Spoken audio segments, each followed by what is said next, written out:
Në Korçë është zhvilluar takimi përmbyllës i Komitetit Pilotues për projektin e Liceut Francez, një nismë përbashkët mes qeverisë shqiptare dhe asaj franceze. Projekti synon ngritjen e një institucioni arsimor me standarde europiane, që do të ofrojë një diplomë të dyfishtë, shqiptare dhe franceze, për nxënësit që do të diplomohen në këtë lice. Ambasadorja e Francës në Tiranë u shpreh se Liceu Francez do të jetë një projekt i përbashkët franco-shqiptar me kurikula dhe staf pedagogjik të integruar.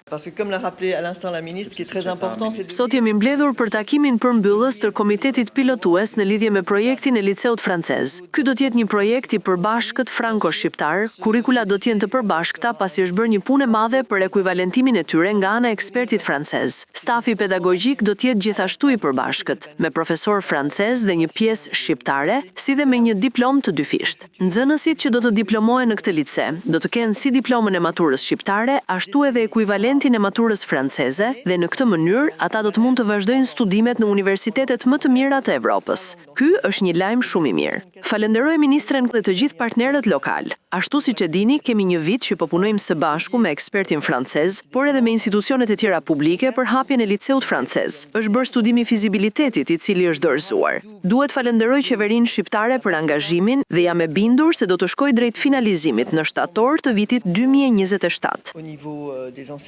Il y aura des enseignants français et des enseignants albanais. Ministri e Arsimit Mirela Kumbaro tha se me përfundimin e fazës së parë është hedhur një hap i rëndësishëm drejt krijimit të këtij institucioni me karakter kombëtar dhe ndërkombëtar. Sipas saj, kurikula dhe programi arsimor janë përgatitur në masën 90%, ndërsa po punohet për fazën finale që do ta kthejë liceun në një kampus të plotë me shkollë, bibliotekë, konvikt dhe mens. Sot në Korçë ishte mbyllja e një etape që ka një vit që zhvillohet. Praktikisht ishte mbledhja e fundit e komitetit të pilotimit të fazës së parë të një projekti shumë të rëndësishëm për Korçën, por përtej Korçës shumë të rëndësishëm për arsimin shqiptar, një projekt me karakter kombëtar.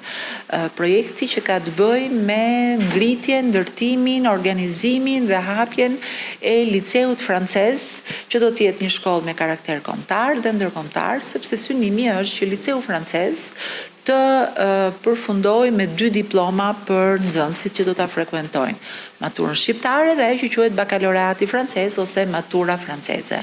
Është bërë pothuajse gati në masën 90% gjithë kurikula dhe programi arsimor, po punohet ndërkohë për fazën finale të projektit zbatimit të shkollës, që do të jetë më shumë se sa një shkollë, pra përtej asaj që ne kemi në memorien tonë historike si Liceu Francez i Korçës, do të jetë në fakt një kampus i tërë me gjithë elementët e shkollës, bibliotekës, konviktit, mensës, dhe do të jetë pjesa tjetër më e rëndësishme që ka të bërë me administrimin dhe me njohjen e të gjithë programit dhe të menaxhimit dhe të diplomave nga të dyja qeveritë, domethënë nga të dyja ministritë e arsimit, shqiptare dhe franceze. Liceu Francez pritet të jetë një prej projekteve më ambicioze në fushën e arsimit, që do t'i ofrojë nxënësve shqiptar mundësi të reja për studime dhe formim në standarde europiane.